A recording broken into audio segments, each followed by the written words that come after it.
সিনেমার শুরুতে আমরা একটা লোকের দড়ির সাহায্যে ঝুলতে দেখি, হাতে একটা বাচ্চাও ছিল। আসলে এই বিল্ডিংটায় আগুন লেগে গিয়েছিল, তাই সে বাচ্চাকে বাঁচানোর জন্য ঝাঁপ দেয়। এই লোকটার নাম রয়। সে ফায়ার ব্রিগেডে কাজ করত। তার কাজই ছিল মানুষকে বাঁচানো, কিন্তু একদিন সেই বাচ্চাটাকে বাঁচাতে গিয়ে সে নিজেই মারা যায়। তখন তাকে নিতে এই দুজন অ্যাঞ্জেল আসে, কিন্তু রয় যখন জানতে পারে সে মারা গিয়েছে, সে খুবই চিন্তায় পড়ে যায়, কারণ সে তার মায়ের সাথে আর দেখা করতে পারবে না। ঠিক তখনই আকাশ থেকে একটি পোর্টাল খুলে যায়, যেটার মাধ্যমে রয় উপরে চলে যায়। তারপরে রয় রাতা সেই জায়গায় চলে আসে যেখানে তার মতো হাজার হাজার আত্মা বিচারের জন্য এসেছে। কিন্তু রয়ের আত্মা ছিল একেবারে পবিত্র, আর সেটা প্রমাণ করার জন্য রয়কে 7টা পরীক্ষা দিতে হবে। আর যদি 7টা পরীক্ষায় সঠিকভাবে পাশ করে, তাহলে পুনরায় তার আত্মাকে একটা শরীর দেওয়া হবে এবং পৃথিবীতে পাঠিয়ে দেওয়া হবে। আর সেই পরীক্ষাগুলো দিতে হয় রয়কে সাহায্য করবে এই দুজন অ্যাঞ্জেল এবং তাদের হেড, মোট 3জন অ্যাঞ্জেল। তাকে প্রথমে একটা জায়গায় নিয়ে যায়,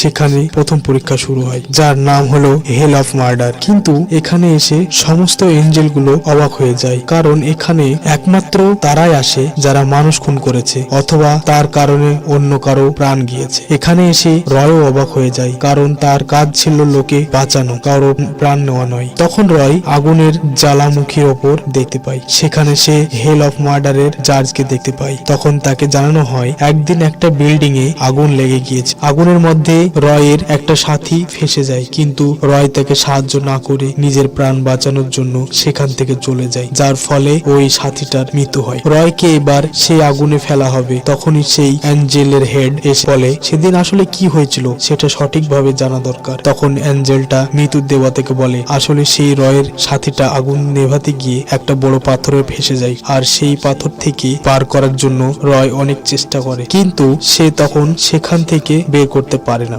আর তখনই তারা একজনের চিৎকার শুনতে পায়, যেটা শুনে রয়ের সাথী রয়কে বলে সে যেন তাকে ছেড়ে ওই মানুষটাকে বাঁচায়। সেই জন্য রয় তার সাথীকে ছেড়ে সেই লোকটিকে বাঁচানোর জন্য চলে যায়। কিন্তু সেই লোকটাকে বাঁচানোর পর রয় যখন পুনরায় তার সাথীকে বাঁচানোর জন্য যাচ্ছিল, ঠিক তখনই বিল্ডিংটা ভেঙে পড়ে, ফলে সেই সাথীটির মৃত্যু হয়। সেদিন রয় প্রায় 8 জনের প্রাণ বাঁচিয়েছিল। এই পুরো ঘটনা রয়ের অ্যাঞ্জেল মৃত্যুর দেবতাকে দেখায় আর শোনায়। পুরো ঘটনা দেখা ও শোনার পর মৃত্যুর দেবতা খুশি হয়ে যায়, কোনো সাজা না দিয়ে পরবর্তী পরীক্ষার জন্য অনুমতি দিয়ে দেয়। তার পরবর্তী পরীক্ষা ছিল গডস অফ অ্যান্ডোলস এর সামনে। এখানে তাদেরই বিচার হতো যারা জীবনে খুব অলস ছিল, নিজেদের কাজ সঠিকভাবে করতো না। তখনই রয় সেই 3টি অ্যাঞ্জেলকে জিজ্ঞাসা করে যে তারা এই পরীক্ষাগুলোতে কেন তাকে সাহায্য করে। অ্যাঞ্জেলগুলো তখন জানায় যে যমরাজ তাদের কথা দিয়েছে যদি তারা রয়ের মতো 49টা পবিত্র আত্মাকে পুনর্জন্ম দিতে বা সাহায্য করে, তাহলে তাদেরকে পুনরায় জন্ম দেওয়া হবে, কিন্তু সেটা তাদেরকে 49 দিনের মধ্যেই কমপ্লিট করতে হবে। এরপর রয়কে গডস অফ অ্যান্ডোলস এর সামনে নিয়ে আসা হয় এবং তাকে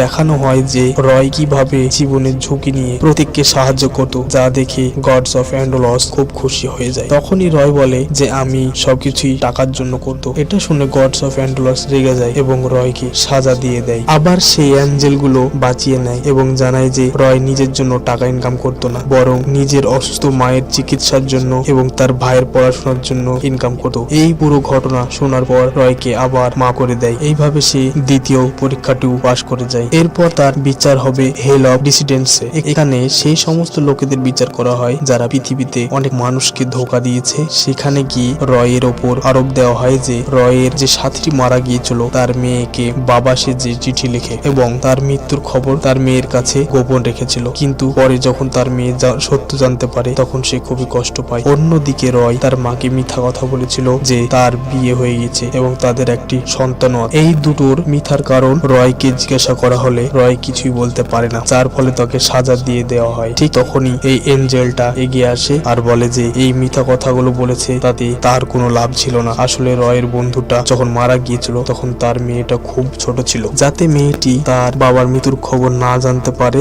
আর ভালোভাবে সে পড়াশোনা করতে পারে, তাই সে এই মিথ্যাটা বলেছে। আর দ্বিতীয় মিথ্যাটা বলেছিল কারণ তার মা খুব অসুস্থ হয়ে পড়েছিল। যখন তার মা জানতে পারে রয় একজন মেয়েকে বিয়ে করেছে এবং তাদের একজন সন্তানও আছে, সেটা শুনে রয়ের মা খুব খুশি হয় এবং সে আস্তে আস্তে সুস্থ হয়ে যায়। এই কারণগুলি শোনার পর রয়কে মা করে দেওয়া হয় এবং পরবর্তী পরীক্ষার জন্য অনুমতি দিয়ে দেওয়া হয়। কিন্তু চতুর্থ এবং পঞ্চম পরীক্ষাটি রয়কে দিতে হয় না, কারণ এই পরীক্ষাগুলি ছিল কারো সঙ্গে অন্যায় করা আর কারো সঙ্গে বিশ্বাসঘাতকতা করা। কিন্তু রয় জীবনে কারো সঙ্গে বিশ্বাসঘাতকতাও করেনি এবং কারো সঙ্গে অন্যায় করেনি। এরপর রয়ের 6 নম্বর পরীক্ষা শুরু হয়, সেটা ছিল হেল অফ ভায়োলেন্স এর কাছে। যখন তারা সেখানে গিয়ে পৌঁছায়, রয়ের ওপর আরোপ লাগানো হয় যে একদিন তার ছোট ভাইকে খুব মেরেছিল, যদিও তার ভাই সেদিন খুব অসুস্থ ছিল আর এই ঘটনায় উত্তর রয়ের কাছে ছিল না। এমনকি অ্যাঞ্জেলদের কাছেও কোনো উত্তর ছিল না। তাই হেল অফ ভায়োলেন্স তার ওপর সাজা ঘোষণা করে দেয়। ঠিক সেই মুহূর্তে এই এঞ্জেলটি তাদের হেডের সাথে যোগাযোগ করে এবং তাদের হেড তাদেরকে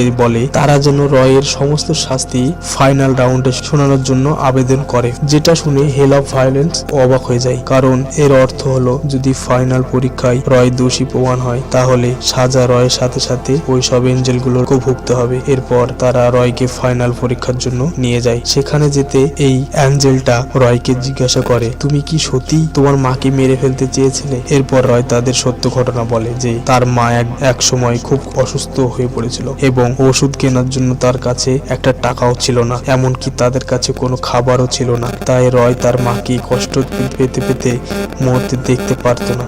তাই সে সিদ্ধান্ত নেয় যে তার মাকে মেরে ফেলবে এবং তারপরে তার ছোট ভাইকে ও শেষে সে নিজে আত্মহত্যা করবে। কিন্তু যখনই তার মাকে বালিশ চাপা দিয়ে মারতে যায় তখনই তার ছোট ভাই পিছন থেকে বাধা দেয়। তাই তার ছোট ভাইকে প্রচন্ড মারে, যদিও সে অসুস্থ ছিল। কিন্তু রয় জানায় যে তার ভাইকে মারার পর মনে মনে অনেক কষ্ট পায় এবং প্রতিজ্ঞা করে যে এবার থেকে তার মা ও তার ভাইয়ের জন্য অনেক পরিশ্রম করবে। যখন ফাইনাল পরীক্ষায় যমরাজের সামনে রয়ের এই পাপকর্মগুলো শোনানো হয় তখন রয় নিজে থেকে সাজা চাইতে থাকে, কিন্তু রয়কে সাজা শোনানোর আগে বালির মধ্যে রয়ের মায়ের একটি বিশাল ছবি ভেসে ওঠে, যার মধ্যে যমরাজ রয়ের অতীতকে দেখতে পায় এবং দেখানো হয় যে একবার রয়ের মায়ের স্বপ্নের মধ্যে রয় তার মায়ের সঙ্গে দেখা করতে আসে। সেখানে রয় তার মাকে সমস্ত ঘটনা সত্যি সত্যি বলে দেয়। তখন তার মা সমস্ত কিছু শোনার পর রয়কে বলে যে এতে তোমার কোনো দোষ নেই, আমি তোমার উপর কখনো নারাজ ছিলাম না, আমি তোমাকে সম্পূর্ণ ক্ষমা করে দিয়েছি। অর্থাৎ রয়ের মায়ের মনে রয়ের জন্য কোনো রকম অভিযোগ ছিল না, কারণ রয় তার মা এবং ভাইয়ের জন্য গত 15 বছর ধরে কঠোর পরিশ্রম করে চলেছে যাতে তার মা সুস্থ থাকে এবং তার ভাই ভালোভাবে পড়াশোনা করতে পারে। এই সমস্ত ঘটনা দেখে যমরাজ বলে পৃথিবীতে যদি কোনো মানুষের সমস্ত পাপ ক্ষমা করে দেওয়া হয় তাহলে সেই পাপের সাজা পরকালে ভোগ করতে হবে না। অন্যদিকে রয়ের ভাইও তাকে ক্ষমা করে দেয়, ফলে 6 নম্বর ও 7 নম্বর দুটো পরীক্ষায় সফলভাবে পাশ করে যায়। তখনই রয়কে জানানো হয় যে সে এখন পুনরায় পৃথিবীতে জন্মগ্রহণ করতে পারবে। তার আত্মাটা তখন সততা ও পবিত্রতার আলোয় চমকিত হয়ে ওঠে এবং তার আত্মা আস্তে আস্তে গায়েব হয়ে যায়।